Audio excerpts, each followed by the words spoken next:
नमस्कार, मी प्रियंका। आपण आजच्या व्हिडिओमध्ये बघणार आहोत की ऍग्रीकल्चर हा कोर्स विद्यार्थ्यांनी कंप्लीट केल्यानंतर विद्यार्थ्यांना कोणकोणत्या क्षेत्रात कोणकोणत्या पदावरती करिअरच्या संधी उपलब्ध आहेत आणि त्यांना सॅलरी किती राहील किंवा त्यासाठी पात्रता कोणकोणती लागते, कोणकोणत्या एक्झाम द्याव्या लागतात, या सगळ्यांविषयी आपण आजच्या व्हिडिओमध्ये माहिती बघणार आहोत। तर व्हिडिओला सुरुवात करण्यापूर्वी सगळ्यांना विनंती आहे की व्हिडिओ शेवटपर्यंत बघा आणि चॅनलला सबस्क्राईब करा। तर फर्स्ट म्हणजे आपला भारत हा कृषी प्रधान देश आहे, तर सर्वांना माहितीच आहे। आणि भारतातील 70% लोक हे शेती व्यवसाय करतात, कारण की शेतीमध्ये असं आता आजकालच्या जगामध्ये आधुनिक तंत्रज्ञान आलेलं आहे, म्हणजे शेती करणं हे सुलभ झालेले आहे। कारण की शेतीमध्ये असे वेगवेगळे तंत्रज्ञान आले आहेत, त्यामुळे शेतीचे उत्पादन देखील वाढलेले आहे आणि शेतकऱ्यांना त्याचा खूप मोठ्या प्रमाणावर फायदा होत आहे। आणि शेतकरी सुद्धा आजकाल ऍडव्हान्स झालेले आहेत, म्हणजे जे नवीन नवीन तंत्रज्ञान आलेले आहेत त्याचा उपयोग करून शेतकरी आजकाल शेती करत आहे। त्याच्यामुळे त्यांच्या उत्पन्नात देखील वाढ झालेली आहे आणि गुणवत्तेत देखील वाढ झालेली आहे। त्यामुळे हा एक सध्याचा ट्रेंडिंगचा कोर्स बनलेला आहे। तर आता पाहूयात की आपण गव्हर्नमेंट सेक्टरमध्ये कोणकोणत्या करिअरच्या संधी उपलब्ध आहेत। कारण की विद्यार्थ्यांनी ज्यावेळेस बीएससी ऍग्रीकल्चर हा कोर्स कंप्लीट करतात, त्यामध्ये विद्यार्थ्यांना कृषी क्षेत्रातील सखोल ज्ञान दिलं जातं। म्हणजे तुम्हाला 3 वर्ष, ज्यावेळेस तुम्ही बीएससी ऍग्रीकल्चर हा 4 वर्षाचा कोर्स आहे आणि पहिले जे 3 वर्ष आहे ते तुम्हाला थेरॉटिकल नॉलेज असतं आणि जे लास्ट इयर असतं ते तुम्हाला प्रॅक्टिकल नॉलेज शिकवलं जातं त्यामध्ये सगळं। आणि जे प्रॅक्टिकल नॉलेज असतं त्याच्यामध्येच तुम्हाला सगळ्या गोष्टी कव्हर केल्या जातात, म्हणजे जे तुमचे आधुनिक तंत्रज्ञान आहेत किंवा कोणकोणत्या गोष्टीचा वापर आपल्याला शेती करताना करता येतो, या सगळ्या गोष्टीचं ज्ञान आपल्याला पूर्ण डिग्री कोर्समध्ये मिळतं। तर आता पाहूयात की जे गव्हर्नमेंट सेक्टर आहे त्या गव्हर्नमेंट सेक्टरमध्ये विद्यार्थ्यांना कोणकोणत्या करिअरच्या संधी उपलब्ध आहेत। तर फर्स्ट आहे, आपण ऍग्रीकल्चर ऑफिसर म्हणून काम करू शकतो।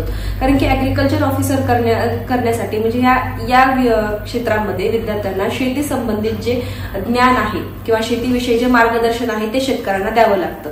आणि ह्या पदावरती विद्यार्थी ज्यावेळेस काम करतात त्यावेळेस विद्यार्थ्यांना शेतकऱ्यांना सखोल मार्गदर्शन शेतीविषयी करावं लागतं। म्हणजे शेतीविषयी जे नवीन नवीन तंत्रज्ञान आलेले आहेत किंवा शेतीविषयी ज्या गोष्टी आहेत त्याचं मार्गदर्शन शेतकऱ्यांना करणं आवश्यक आहे। तर याच्यासाठी पात्रता कोणकोणती लागते, तर पहिल्यांदा विद्यार्थ्यांनी बीएससी ऍग्रीकल्चर हा कोर्स कंप्लीट केलेला असला पाहिजे।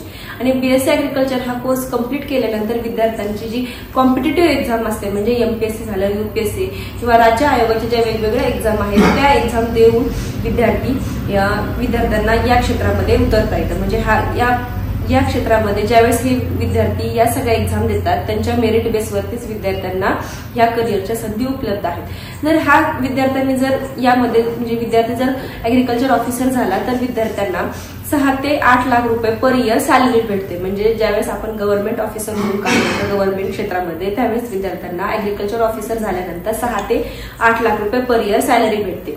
त्यानंतर विद्यार्थी ऍग्रीकल्चर एक्सटेन्शन ऑफिसर म्हणून देखील काम करू शकतात। म्हणजे ज्यावेळेस ऍग्रीकल्चर एक्सटेन्शन ऑफिसरमध्ये नेमकं काय असतं, तर विद्यार्थ्यांनी जे तंत्रज्ञान आलेले आहे म्हणजे कृषी क्षेत्रातील, म्हणजे समजा एखाद्या वेळेस जर ड्रोन विषयी माहिती असेल किंवा ड्रोन कसं चालवायचं, ड्रोनचा उपयोग करून आजकाल शेती कशी करू शकतात शेतकरी, याचा सगळा अभ्यास किंवा याचं सगळं मार्गदर्शन शेतकऱ्यांना या फील्डमध्ये करावं लागतं ज्यावेळेस विद्यार्थी ऍग्रीकल्चर एक्सटेन्शन ऑफिसर होतो त्यावेळेस।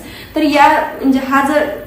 या पदावरती जर विद्यार्थ्यांना काम करायचं असेल तर विद्यार्थ्यांना बीएससी ऍग्रीकल्चर हा कोर्स कंप्लीट करावा लागतो। त्यानंतर जी राज्य आयोगाची जी एक्झाम असते ती द्यावी लागते, म्हणजे यूपीएससी एमपीएससी हे एक्झाम दिल्यानंतर त्यावरती जे मेरिट होतं, जे मार्क्स मिळतात त्या मेरिट बेसिसवरतीच विद्यार्थ्यांना या पदांवरती काम करता येतं।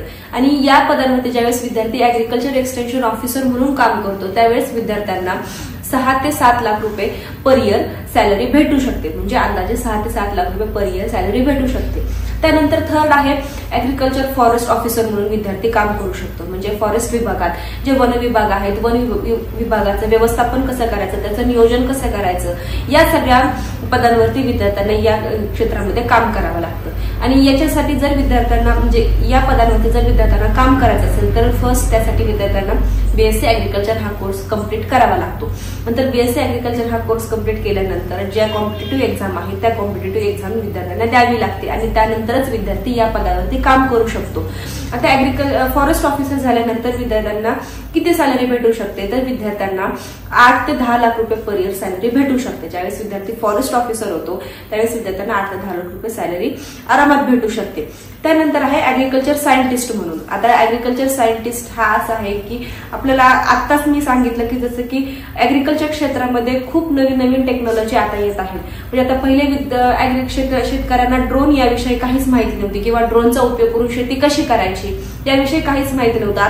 आता कसं झालं आहे, बऱ्याच शेतकऱ्यांना माहित झालेलं आहे की ड्रोनचा वापर करून आपण घर बसल्या म्हणजे ज्यावेळेस आपण आता कसं काय वेळेस म्हणजे पहिले कसं होतं शेतकऱ्यांना की ज्यावेळेस जाऊनच पिकाची पाहणी करणं ह्या गोष्टी कराव्या लागत होत्या.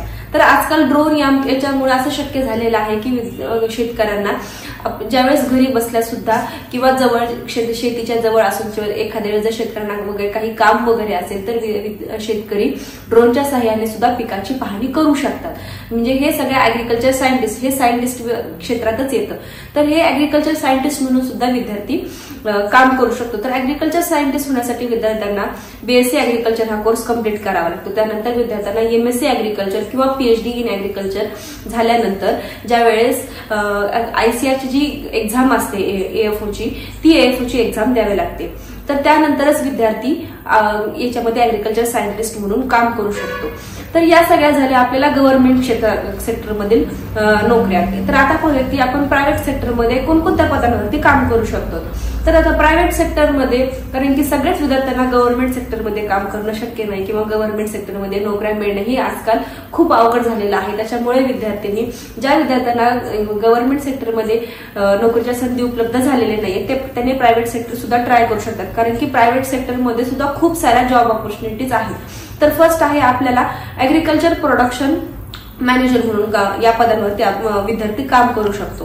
तर ऍग्रिकल्चर प्रोडक्शन मॅनेजर म्हणून काम करताना विद्यार्थ्यांना कोणकोणतं काम करावं लागतं. तर विद्यार्थ्यांना जे शेतीविषयक, जसं सांगितलं, शेतीविषयक ज्ञान असणं आवश्यक आहे. कारण की ज्यावेळेस एखादा शेतकरी आपल्याला त्याची एखादी समस्या विचारतो तर आपल्याला त्या समस्येचं निराकरण करणं सुद्धा गरजेचं आहे. या सगळ्या गोष्टीची आपल्याला ऍग्रिकल्चर प्रोडक्शन मॅनेजर म्हणून काम करताना सगळ्या गोष्टी माहीत असणं आवश्यक आहे. तर कौशल्य कोणकोणते असलं पाहिजे. तर आपल्याकडे मार्केटिंग क्षेत्राचं ज्ञान असलं पाहिजे. तसेच आपल्याकडे कम्युनिकेशन स्किल असलं पाहिजे. म्हणजे शेतकऱ्यांशी आपल्याला शेतकऱ्यांच्या भाषेतच उत्तर देता आलं पाहिजे आणि शेतकऱ्यांच्या शंकेचं निरसन करता आलं पाहिजे. तर हा म्हणजे विद्यार्थी ज्यावेळेस या पदांवरती काम करतो त्यावेळेस विद्यार्थ्यांना 4 ते 6 लाख रुपये पर इयर सॅलरी भेटू शकते. ज्यावेळेस विद्यार्थी ऍग्रिकल्चर प्रोडक्शन मॅनेजर म्हणून काम करतो त्यावेळेस म्हणजे स्टार्टिंग सॅलरी विद्यार्थ्यांना 4 ते 6 लाख रुपये पर इयर भेटते. आणि ज्यावेळेस विद्यार्थी एक्सपिरियन्स घेतो त्यानंतर ती सॅलरी वाढते. कारण प्रायव्हेट सेक्टरमध्ये तुमचं स्किल्स बघूनच तुमची सॅलरी त्यावर डिपेंड करते. जर तुमचं स्किल चांगलं असेल तर तुमची सॅलरीमध्ये वाढ सुद्धा खूप लवकर होऊ शकते. त्यानंतर आहे आपल्याला ऑर्गॅनिक फार्मिंग एक्सपर्ट म्हणून काम करू शकतो. आता सेंद्रिय शेती ही असा विषय आहे की सेंद्रिय शेती सध्या खूप काळाची गरज बनलेली आहे. कारण की ज्यावेळेस शेतीचा जो पोत आहे, जे शेतीची जी जमीन आहे ती खूप म्हणजे केमिकलचा वापर करून खूप अशी नापीक झालेली आहे. आणि ती आता पहिले कसं विद्यार्थी ज्यावेळेस शेतकरी पहिल्या आपल्या आजोबांच्या पंजोबांच्या काळात लाकडाने नांगरणी करत होते, लाकडाच्या नांगरणीने. आजकाल लाकडाच्या नांगरणीने नांगरणी करता येते का? तर नाही करता येत. कारण की ज्यावेळेस आपण केमिकलचा वापर करून त्या शेतीचा पोत पूर्ण बिघडून टाकलेला आहे. तर आता आपल्याला ट्रॅक्टरच्या सहाय्याने नांगरणी करावी लागते. इतका आपल्या म्हणजे मातीचा पोत हा बिघडलेला आहे. कारण सेंद्रिय शेती ही एक अशी आहे की ही खूप मोठी काळाची गरज बनलेली आहे. आणि याच्यामध्ये सुद्धा विद्यार्थ्यांना खूप जास्त प्रमाणात करिअरच्या संधी उपलब्ध आहेत. कारण की सेंद्रिय शेती करण्याकडे आता सेंद्रिय शेती कसं असतं, खूप जणांना माहिती नसतं की शेतकऱ्यांना सेंद्रिय शेती कशी करायची ती. कारण की सेंद्रिय शेती करणे म्हणजे सेंद्रिय शेतीमध्ये सुद्धा खूप अशा नवीन टेक्नॉलॉजी आलेल्या आहेत की आपल्याला उत्पादन म्हणजे कमी खर्चामध्ये आपण शेतकरी जास्त उत्पादन घेऊ शकतो. या सगळ्या गोष्टी शेतकऱ्यांपर्यंत पोहोचवणं, शेतकऱ्यांना त्याचं जी माहिती आहे ती शेतकऱ्यांपर्यंत पोहोचवणं, शेतकऱ्यांना प्रदान करणं आणि त्याचा फायदा काय आहे सेंद्रिय शेतीचा, या सगळ्या गोष्टी शेतकऱ्यांना समजून सांगणं हे ऑर्गॅनिक फार्मिंग एक्सपर्टचं काम असतं. आणि ऑर्गॅनिक फार्मिंग एक्सपर्टचं ज्यावेळेस आपण म्हणून काम करतो त्यावेळेस विद्यार्थ्यांना 6 ते 7 लाख रुपये पर इयर सॅलरी भेटू शकते. आणि त्यासाठी आपल्याला कम्युनिकेशन स्किल आपलं चांगलं असलं पाहिजे.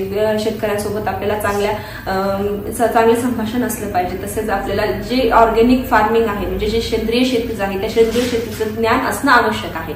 कारण की खूप शेतकऱ्यांना सेंद्रिय शेती म्हणजे कशी करायची आणि त्याचे नेमके कोणकोणते औषधं वापरायचे, कोणकोणतं खतं वापरायचं, कोणकोणते कीटकनाशक वापरायचं याच्याविषयी शेतकऱ्यांना माहिती नसते. त्याच्यामुळे जो हा एक्सपर्ट आहे त्या एक्सपर्टला या सगळ्या गोष्टींचं सखोल ज्ञान असणं आवश्यक आहे. त्यानंतर आपण मार्केटिंग क्षेत्रामध्ये सुद्धा जॉब करू शकतो आणि मार्केटिंग क्षेत्रामध्ये म्हणजे जे विद्यार्थी आहेत त्यांना जे कम्युनिकेशन स्किल आहे म्हणजे मार्केटिंग करता आलं पाहिजे. आपण ज्यावेळेस वेगवेगळ्या ठिकाणी फिरतो त्यावेळेस विद्यार्थ्यांना कौशल्य असलं पाहिजे की आपण ते शेतकऱ्यांपर्यंत मार्केटिंग केली पाहिजे. एखाद्या औषधाची असू द्या किंवा खताची असू द्या ती विद्यार्थ्यांना मार्केटिंग करता आली पाहिजे. त्यासाठी विद्यार्थ्यांना मार्केटिंगचं क्षेत्र खूप चांगल्या प्रमाणात आहे जॉब ऑपॉर्च्युनिटीसाठी. आणि विद्यार्थ्यांना कसं आहे मार्केटिंग क्षेत्रामध्ये विद्यार्थ्यांची स्कोप म्हणजे जे स्कोप आहे तो पण जास्त आहे आणि ग्रोथ पण लवकर होऊ शकते. म्हणजे विद्यार्थ्यांकडे जर स्किल असेल की एखादी वस्तू शेतकऱ्यांना विकता आली पाहिजे तर ती ज्यावेळेस विकतो आपण आणि जर त्याच्यामध्ये जर विकली आणि ती शेतकऱ्यांनी जर यूज केली आणि त्याचा जर फायदा झाला तर तो शेतकरी त्या गोष्टी आपण 4 लोकांना सुद्धा सांगतो. म्हणजे एखाद्या शेतकऱ्याला जर फायदा झाला एखाद्या कंपनीच्या खतामुळे किंवा एखाद्या कंपनीच्या कीटकनाशकामुळे तर तो शेतकरी काय करतो की ते गोष्ट आजूबाजूच्या आपल्या 4 शेतकऱ्यांना सुद्धा सांगतो. म्हणजे हे शेतकरी सुद्धा मार्केटिंगच करतो. तर तशाच प्रकारचं मार्केटिंग सुद्धा विद्यार्थ्यांना करता आलं पाहिजे आणि जो कंपनीचा जो सेल आहे तो करता आला पाहिजे. त्यामुळे या क्षेत्रामध्ये सुद्धा कसं आहे की विद्यार्थ्यांना ग्रो करण्याची संधी खूप जास्त प्रमाणात आहे. आणि या क्षेत्रामध्ये ज्यावेळेस विद्यार्थी काम करतात त्यावेळेस विद्यार्थ्यांना 4 ते 5 लाख रुपये किंवा 6 ते 7 लाख रुपये पर इयर सॅलरी आरामात भेटू शकते. तर त्यासाठी विद्यार्थ्यांना बीएससी ऍग्रिकल्चर हा कोर्स कंप्लीट केलेला असला पाहिजे आणि एमएससी जर ऍग्रिकल्चर झालेला असेल तर सॅलरीमध्ये थोडी वाढ सुद्धा होऊ शकते. कारण की आणि जर विद्यार्थ्यांना एक्सपिरियन्स असेल तर तरी सुद्धा सॅलरीमध्ये विद्यार्थ्यांचे जशी म्हणजे विद्यार्थ्यांचं जे कम्युनिकेशन आहे ते कम्युनिकेशन नॉलेज जे आहे त्या बेसिसवरतीच विद्यार्थ्यांना सॅलरी ऑफर होते. आता या सगळ्या आपण तसंच लेक्चरर म्हणून सुद्धा काम करू शकतो. ज्यावेळेस आपण बीएससी ऍग्रिकल्चर हा कोर्स कंप्लीट करतो आणि त्यानंतर ज्यावेळेस आपण एमएससी ऍग्रिकल्चर हा कोर्स कंप्लीट करतो त्यानंतर विद्यार्थ्यांना लेक्चरर म्हणून सुद्धा जॉब करता येऊ शकतो. म्हणजे ऍग्रिकल्चर जे कॉलेजेस आहेत त्या कॉलेजेसवरती विद्यार्थ्यांना लेक्चरर म्हणून जॉब करता येतो. तर काही कॉलेजेसमध्ये कसं असतं की नीट द्यावी लागते आणि नीट दिल्यानंतरच आपल्याला लेक्चरशिप म्हणून जॉब करता येतो. पण काही जे कॉलेजेस आहेत ते डायरेक्ट तुम्हाला ज्यावेळेस तुमचे एमएससी ऍग्रिकल्चर हा कोर्स कंप्लीट होतो त्यावेळेस डायरेक्ट तुम्हाला लेक्चरर म्हणून जॉईन करून घेतात.